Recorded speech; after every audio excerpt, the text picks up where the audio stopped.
नमस्कार, स्वागत है आपका। आप देख रहे हैं जनता टीवी और मैं हूं आपके साथ अभिषेक। बुलेटिन की शुरुआत करेंगे बड़ी खबर के साथ। मुख्यमंत्री योगी आदित्यनाथ आज सिद्धार्थनगर में दौरे पर हैं और इस कार्यक्रम भी रखा गया है। दोपहर 3 बजे मेडिकल कॉलेज सिद्धार्थनगर पहुंचेंगे सीएम योगी आदित्यनाथ। वहीं पीएम मोदी के कार्यक्रम को लेकर निरीक्षण भी सीएम योगी करेंगे। दोपहर 3:15 बजे जनप्रतिनिधियों के साथ बैठक भी सूबे के मुखिया योगी आदित्यनाथ करेंगे। मुख्यमंत्री, सांसद, विधायक, क्षेत्रीय अध्यक्ष, जिला अध्यक्ष, जिला पंचायत अध्यक्ष भी शामिल होंगे इस बैठक में। दोपहर 3:45 पर प्रशासनिक अधिकारियों के साथ भी बैठक करेंगे और शाम 5:30 बजे 5 कालिदास मार्ग पर मुख्यमंत्री आवास पर सीएम योगी आदित्यनाथ पहुंचेगी। तो आज योगी आदित्यनाथ का सिद्धार्थनगर दौरा है। दौरा बेहद खास कह सकते हैं क्योंकि आज योगी आदित्यनाथ कई अधिकारियों के साथ, विधायकों के साथ, सांसदों के साथ बैठक करेंगे और रणनीति तैयार करेंगे और कई पहलुओं पर बातचीत भी करेंगे। इसके साथ ही 3 बैठक लगातार है, 3 बैठकों का कार्यक्रम है जिसमें अलग अलग लोगों से सीएम योगी आदित्यनाथ बातचीत करेंगे, जनप्रतिनिधियों से मुलाकात भी करेंगे। वहीं जिला अध्यक्ष, जिला पंचायत अध्यक्ष के साथ विधायक और सांसद भी इस बैठक पर मौजूद रहेंगे।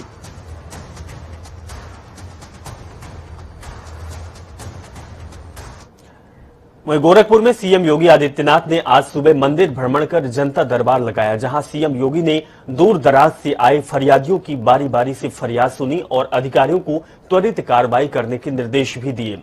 बता दें कि सीएम योगी कार्यक्रम के बाद शाम को सिद्धार्थनगर से लखनऊ के लिए रवाना होंगे। इस दौरान सीएम योगी ने मंदिर में पालतू जानवर कालू को भी स्नेह दिया। तो तस्वीर हम आपको दिखा रहे हैं जहां योगी आदित्यनाथ की जनता दरबार लगी और जनता दरबार में लोग सीएम योगी के पास अपनी समस्याओं को लेकर पहुंचे। इसके बाद योगी आदित्यनाथ ने अधिकारियों को निर्देश दिया कि त्वरित कार्रवाई हो और जो भी परेशान है, जो समस्या है, उनका समाधान तुरंत निकले। सुभाष गुप्ता गोरखपुर से हमारे संवाददाता लाइव जुड़ चुके हैं, उनके पास चलते हैं। सुभाष, योगी आदित्यनाथ का सिद्धार्थनगर दौरा है और सबसे बड़ी बात कि आज सुबह सुबह ही जनता दरबार लगाई गई योगी आदित्यनाथ के द्वारा। जी बिल्कुल अभिषेक, देखिए मुख्यमंत्री जब भी गोरखपुर रहते हैं तो यहाँ पे जनता दरबार लगाते हैं और जनता की समस्याओं का समाधान करते हैं और अधिकारियों को निर्देश देते हैं। क्योंकि कई जिलों से लोग आते हैं और अपनी समस्याएं उनको बताते हैं। ज्यादातर आपको बता दें भूमि की समस्याएं होती हैं। मुख्यमंत्री योगी आदित्यनाथ आज भी जनता दरबार लगाए और जनता दरबार लगाकर उन्होंने लोगों की समस्याएं सुनी। आपको बता दें कि 4 दिन के प्रवास से मुख्यमंत्री योगी आदित्यनाथ गोरखपुर में है और मां दुर्गा की उपासना करते थे और आराधना करते थे। इस दौरान जनता दरबार में लोग आते थे लेकिन मुख्यमंत्री को नहीं पाते थे, जिससे वो काफी मायूस होते थे। आपको बता दें कि अधिकारियों को उन्होंने निर्देश दे रखा था कि आप उनकी समस्याओं को सुने और समाधान करें, लेकिन आज मुख्यमंत्री योगी आदित्यनाथ खुद जनता दरबार में मौजूद थे और बारी बारी करके लोगों की समस्याओं को उन्होंने खुद ही सुना। आपको बता दें मुख्यमंत्री योगी आदित्यनाथ को लोग अपने पास देखकर और पास पाकर और अपनी समस्याओं को सुनते देखकर काफी राहत मिली उन लोगों को, क्योंकि मुख्यमंत्री जब नहीं होते हैं तो उनको राहत नहीं मिलती है, उनको संतुष्टि नहीं मिलती है। आपको बता दें आज मुख्यमंत्री होने की वजह से वो काफी संतुष्ट दिखे और लोगों को ये उम्मीद लगी कि अब मुख्यमंत्री के द्वारा हमारा काम हो जाएगा। बिल्कुल सुभाष, इससे पहले भी तस्वीर देखी थी कि कल विजयदशमी का पर्व था और योगी आदित्यनाथ गोरखपुर के अलग अलग मंदिरों में पूजा दर्शन किए, लोगों से मुलाकात भी की और इसके बाद योगी आदित्यनाथ जनता दरबार में शामिल हुए। लेकिन अब इसके बाद सिद्धार्थनगर का दौरा भी योगी आदित्यनाथ का है। तो गोरखपुर से कितने बजे सिद्धार्थनगर के लिए रवाना होंगे, क्या कार्यक्रम रखा जाएगा, क्या कुछ रोड मैप रहेगा? जी बिल्कुल अभिषेक, आपको बता दें कि मुख्यमंत्री योगी आदित्यनाथ 9:30 बजे तक जनता दर्शन में रहे और अब उनका गोरखनाथ मंदिर में ही समय आरक्षित कर दिया गया है। यहाँ से 2:10 पे वो यहाँ गोरखपुर से निकलेंगे और सिद्धार्थनगर के लिए रवाना होंगे। आपको बता दें कि मुख्यमंत्री योगी आदित्यनाथ सिद्धार्थनगर में विभिन्न कार्यक्रमों में हिस्सा लेंगे और शाम को लखनऊ के लिए रवाना होंगे। जी चलिए सुभाष, बहुत बहुत शुक्रिया तमाम जानकारी साझा करने के लिए। खबरों का रुख आप आगे करते हैं। उत्तराखंड के मुख्यमंत्री पुष्कर सिंह धामी अपने 2 दिवसीय कार्यक्रम के तहत अयोध्या आ रहे हैं। सीएम आज दोपहर 2:45 पर अयोध्या पहुंचकर रामलला और हनुमानगढ़ी में दर्शन पूजन करेंगे। रविवार को वे सुबह 9:15 में पूर्वाह्न 11 बजे तक दिल्ली सेवा धाम अयोध्या की ओर से रामलला के दर्शनार्थियों से के लिए बनाए गए बहुउपयोगी धर्मशाला के पूजन समारोह में शामिल होने के बाद यहां से रवाना हो जाएंगे। तो समारोह में शामिल होने के लिए आज दोपहर all India anti terrorist front के अध्यक्ष एवं पूर्व केंद्रीय मंत्री मनिंदर सिंह बिट्टस भी यहां पहुंच रहे हैं।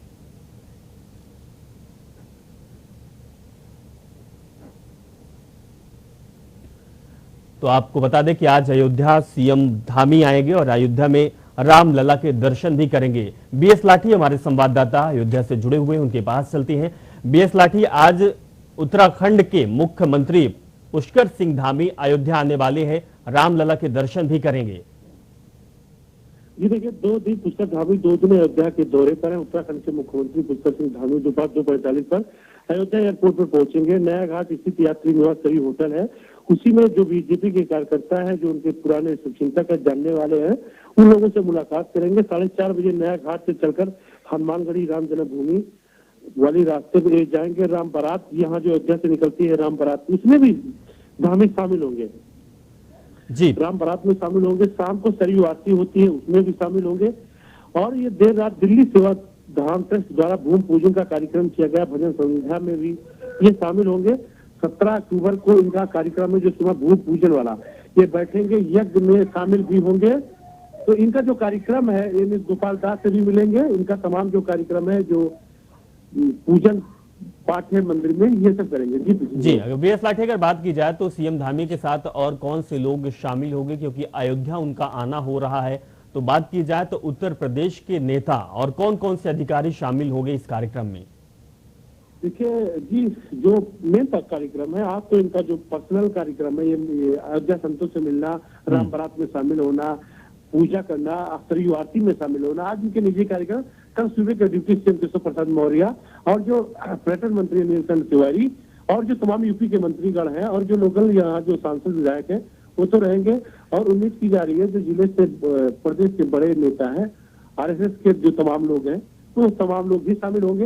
और जो सुबह के डिप्टी सीएम है केशव प्रसाद मौर्य, कल वो भी शामिल होंगे। जी चलिए बीएस लाठी, बहुत बहुत शुक्रिया तमाम जानकारी साझा करने के लिए। तो बता दें कि आज उत्तराखंड के मुख्यमंत्री पुष्कर सिंह धामी अयोध्या आएंगे और रामलला के दर्शन करेंगे और कई कार्यक्रमों में शिरकत भी करेंगे।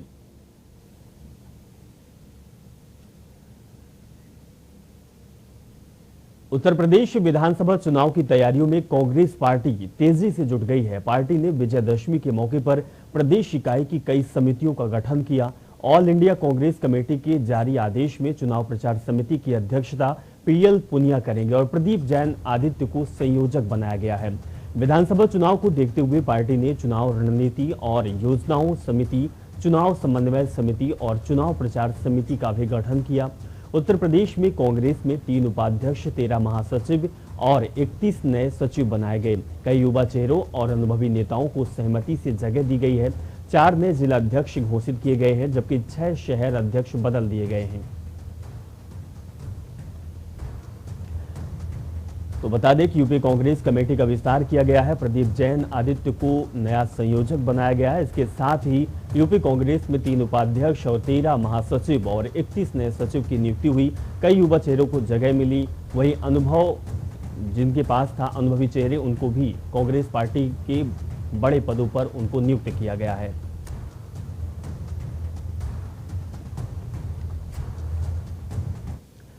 समाजवादी पार्टी की नीतियों और अखिलेश यादव के नेतृत्व पर विश्वास जताते हुए कांग्रेस समेत कई दलों के नेताओं ने पार्टी की सदस्यता ली। पटेल नगर, बिसलपुर, पीलीभीत निवासी डॉक्टर सुरेश गंगवार, वाराणसी कैंट के सोनारपुरा शिवाला रोड निवासी डॉक्टर अजय चौरसिया और कांग्रेस पार्टी छोड़कर आए पिछड़ा वर्ग मंडल प्रभारी मिर्जापुर चित्रकूट निवासी बख्शराज सिंह मौर्य ने समाजवादी पार्टी की सदस्यता ग्रहण की है। पार्टी के प्रदेश अध्यक्ष नरेश उत्तम पटेल ने सभी को पार्टी में शामिल करते हुए उम्मीद जताई है कि उनके आने से पार्टी को मजबूती मिलेगी।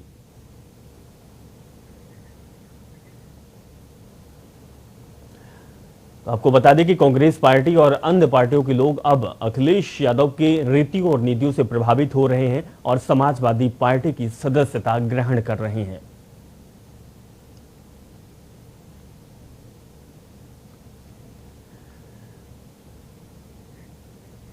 लखीमपुर खीरी हिंसा की जांच कर रही पुलिस टीम ने लखनऊ के कारोबारी अंकित दास और उसके सुरक्षाकर्मी लतीफ से बरामद असलहों की जांच कराएगी। पुलिस को मौके पर जली हुई थार से 2 मिस्ड कारतूस मिले थे, जिसके अलावा जांच टीम मौके पर कई और साक्ष्य भी मिले। यही नहीं, वारदात के बाद अंकित दास के एक होटल में चले जाने से संबंधित साक्ष्य के लिए पुलिस सीसीटीवी की डीवीआर भी लेकर आ रही है। इन सबके जांच के बाद तमाम सवालों के जवाब मिल जाने की उम्मीद है। आपको बता दें कि तिकुनिया कांड में मृतक किसान गुरविंदर सिंह के परिजन आरोप लगा रहे थे कि उनकी मौत गोली लगने की वजह से हुई है। इसके लिए उसके शव का दोबारा पोस्टमार्टम हुआ, लेकिन उसमें भी गोली लगने की पुष्टि नहीं हुई। इसके अलावा एक वीडियो भी सोशल मीडिया पर वायरल हो रहा है, जिसमें फायरिंग की आवाज आ रही है। लखीमपुर खीरी से हमारे संवाददाता अनूप कुमार सिंह जुड़ गए हैं। ज्यादा जानकारी उनसे लेते हैं। अनूप कुमार सिंह, अगर बात की जाए तो लखीमपुर खीरी में एक नया मामला सामने आ गया। अंकित के घर में उसके पास से एक रिवॉल्वर बरामद हुई है। क्या कुछ जानकारी आपके पास है? अपडेट के साथ साझा करें।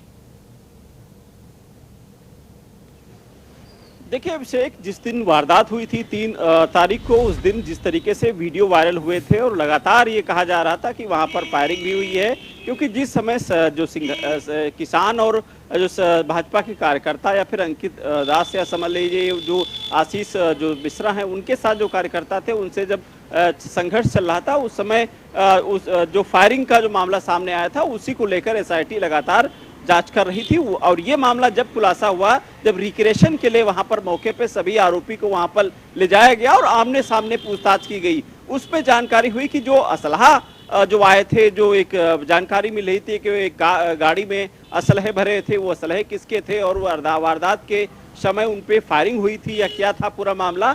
जब पूरे जो आरोपी, सभी चारों आरोपी की वहां रिक्रिएशन में जानकारी मिली, तो ये जानकारी पता चला कि जो असलहे थे वो अंकित दास के थे। अब अंकित दास से जब पूछताछ हुई तो ये पता लगा कि असलहा वो लखनऊ के एक फ्लैट में छुपाया है। तो जाहिर सी बात, ऐसे में एसआईटी कल उनको, अंकित दास को साथ में लेकर के यहाँ पर आई थी और एमआई अपार्टमेंट में यहाँ पर 2 असलहे बरामद किए गए थे। एक लाइसेंसी उनकी पिस्टल थी, एक रिपीटेड जो गन थी वो बरामद हुई थी। अब जो दोनों असलहे की इसलिए जांच करानी जरूरी है क्योंकि असलहे जो फायरिंग के बाद कुछ ये जानकारी मिल जाती है कि वो उससे फायरिंग हुई थी या नहीं हुई थी। हालांकि अभी तक की जानकारी मिली है कि दोनों ही असलहे लाइसेंसी है, एक अंकित दास के नाम से है तो एक उनका जो गनर है लतीफ के नाम से है। अब जांच के बाद फिर जानकारी मिलेगी कि उस वारदात में ये असलहे यूज हुए थे या फिर और कितने असलहे वहां पर उसमें थे, क्योंकि वारदात के बाद जो अंकित सीधे एक गोमती नगर एक होटल में आया था और यही वजह है कि होटल की जो डीवीआर वहां से ली गई है ताकि जानकारी मिले कि उस समय अंकित दास के साथ कितने असलहे थे, कितने लोग थे और वो जो असलहे उपयुक्त हुए थे वो किसके थे। जी अनूप जी, अगर बात की जाए तो इससे पहले भी किसानों ने आरोप लगाया था कि बंदूक गोलियां भी चली है। जिस समय यह हादसा हुआ, हादसा के समय किसानों के द्वारा कहा गया है, जो प्रत्यक्षदर्शी थे उनके द्वारा कहा गया है कि आधाधुंध फायरिंग की गई है। आखिर मामला वहीं पर आ चुका है अब।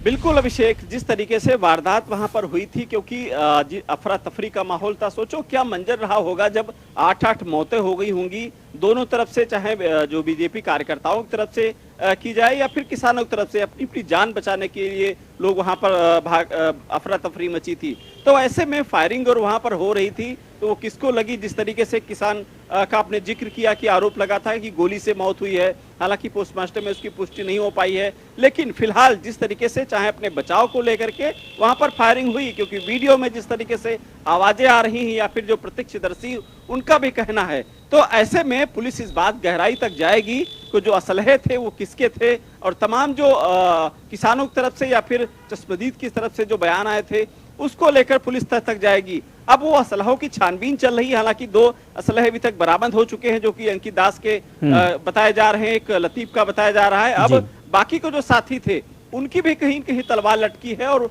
पुलिस पूछताछ करेगी कि बाकी के असलहे किसके थे और उसके बाद वो कहाँ हैं, उन तक भी पुलिस पहुंचने की कोशिश करेगी और उसके बाद साक्ष्य जुटाने की कोशिश करेगी। जी बिल्कुल अनूप, अगर बात की जाए तो जिस जगह ये घटना हुई है, यह हादसा हुआ है, उस जगह भी जिंदा कारतूस बरामद हुए हैं।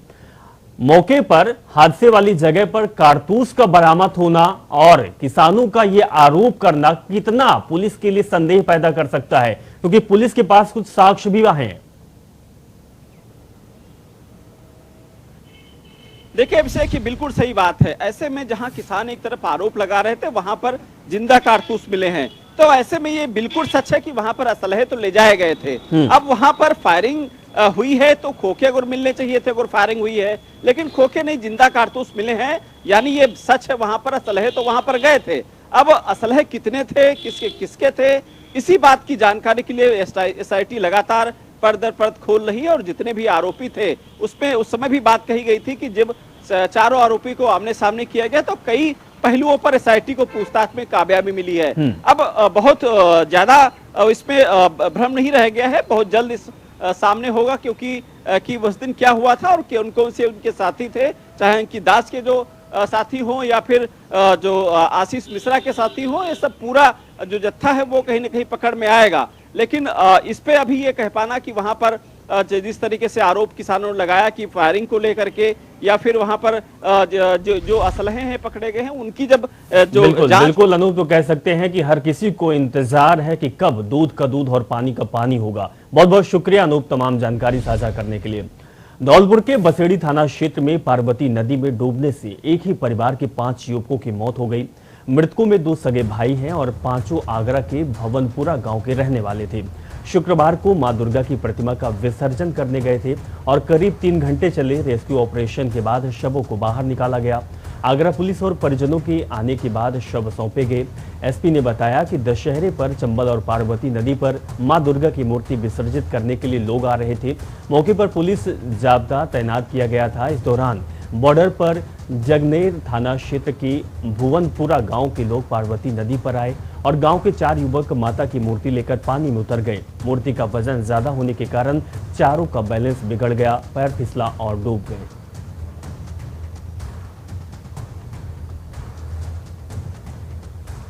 तो धौलपुर की तस्वीर हम आपको दिखा रहे हैं जहां पर बड़ा हादसा हुआ है। एक ही परिवार के 5 युवक पानी में डूब गए हैं जिसकी वजह से उनकी जान जा गई है। मूर्ति विसर्जन के दौरान ये बड़ा हादसा हुआ है। युवकों का बैलेंस बिगड़ने की वजह से युवक पानी में डूब गए और मूर्ति का वजन भी ज्यादा बताया जा रहा है। थाना जगने से कुछ लोग वहां का आज दुर्गा प्रतिमा का मूर्ति विसर्जन के लिए गया था। राजस्थान में धौलपुर जनपद में थाना बसरी में पार्वती नदी पे मूर्ति विसर्जन के लिए गया था। वो उन लोग वहाँ पे गए। वहाँ पे मूर्ति विसर्जन के समय वो वहाँ कुछ लोग नदी में डूब गया है। उससे पता चला 5 लोग वहाँ नदी में डूब गया था। बाद में थाना बसड़ी का धौलपुर पुलिस और आगरा का पुलिस मिलकर उनका सबका रेस्क्यू किया। उसका 5 लोग का निदान हो गया है। उनका 5 को पुलिस ने रेस्क्यू कर दी है। रिकवरी करके लेके आ गया और बहुत बड़ा दुर्घटना हुआ है। अभी वहाँ पे शांति व्यवस्था ठीक है, अभी कोई दिक्कत नहीं है। डेंगू का खतरा लगातार बरकरार है। डेंगू अब बड़ों की भी जान ले रहा है। शुक्रवार को यमुना पार स्थित गोयल सिटी अस्पताल में बुलंदशहर की महिला सिपाही प्रेमलता की मौत हो गई। एक दिन पहले एतमादुल्ला थाने में तैनात सिपाही सोनू कुमार ने दम तोड़ा था। डेंगू ने पुलिस कर्मियों का डरा दिया है और वर्तमान में 23 पुलिसकर्मी डेंगू से पीड़ित है जिनका इलाज चल रहा। अधिकारी रोजाना इन पुलिस कर्मियों का स्वास्थ्य के बारे में जानकारी ले रहे। हाथरस के गांव सूरजपुर लखन निवासी प्रेमलता की शादी मथुरा रोशन बिहार लक्ष्मीनगर निवासी अजय कुमार के साथ हुई थी। अजय कुमार भी पुलिस में सिपाही हैं और उनकी तैनाती बुलंदशहर में पीआरबी पर है। अजय कुमार ने बताया कि पत्नी प्रेमलता की तैनात खुर्जा जंक्शन पर तैनात थी और तबीयत खराब होने पर एक नर्सिंग होम में भर्ती कराया गया था। हालत में सुधार नहीं होने पर यमुना पार स्थित गोयल सिटी अस्पताल लेकर गए थे जहां महिला की मौत हो गई है।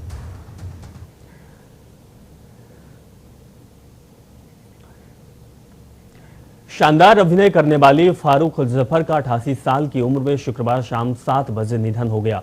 कुछ दिन पहले तबीयत खराब होने, सांस में दिक्कत होने और सर्दी जुकाम और जकड़न होने पर उन्हें अस्पताल में भर्ती कराया गया था। फारूक जफर के पति एक स्वतंत्रता सेनानी और पत्रकार थे। फारूक जफर ने पहली बार अपने बॉलीवुड करियर की शुरुआत साल 1981 में आई फिल्म उमराव जान से की थी। इस फिल्म में उन्होंने रेखा के किरदार अमीरन उर्फ उमराव जान की मां का रोल निभाया था। हालांकि फिल्मों में आने से पहले फारूक जफर ने 1963 में लखनऊ की विविध भारती रेडियो स्टेशन में बतौर अनाउंसमेंट काम शुरू किया था। ऐसा माना जाता है कि वो भारत की पहली महिला रेडियो अनाउंसर थी। यही नहीं, फारूक जफर ने बॉलीवुड में तीनों खान शाहरुख, आमिर और सलमान खान के साथ काम किया है।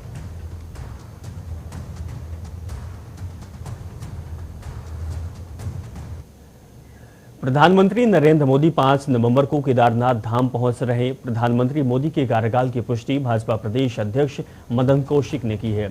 बता दें कि 5 नवंबर को प्रधानमंत्री मोदी केदारनाथ धाम आएंगे। धाम में बाबा केदारनाथ के दर्शन के बाद पुनर्निर्माण कार्यों का जायजा लेंगे।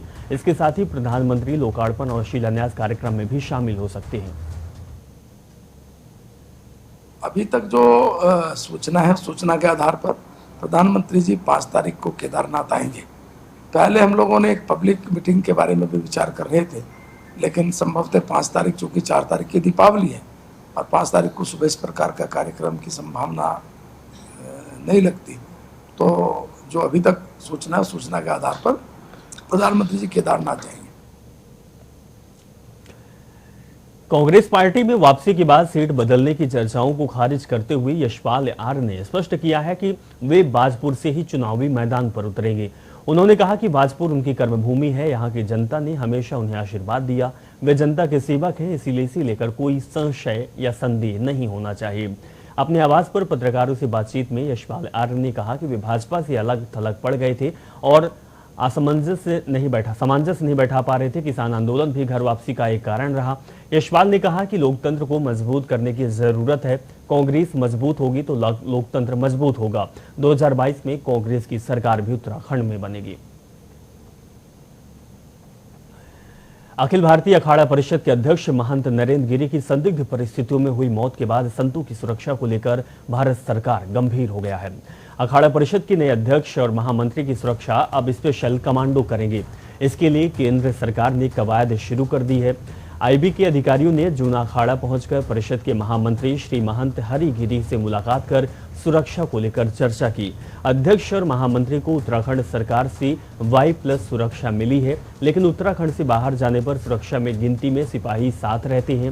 वहीं अखाड़ा परिषद के नए अध्यक्ष का 25 अक्टूबर को प्रयागराज में चयन होना है। इसके साथ ही भारत सरकार अब अखाड़ा परिषद के अध्यक्ष और महामंत्री की सुरक्षा को लेकर चिंतित है।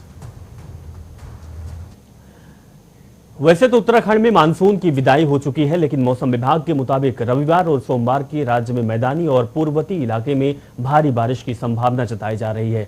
साथ ही कई इलाकों में ओलावृष्टि भी हो सकती है। ऐसी संभावना है कि पश्चिमी विक्षोभ के एक बार फिर सक्रिय होने के कारण यह व्यक्त की जा रही है कि मौसम विभाग की ओर से ऑरेंज अलर्ट भी जारी कर दिया गया।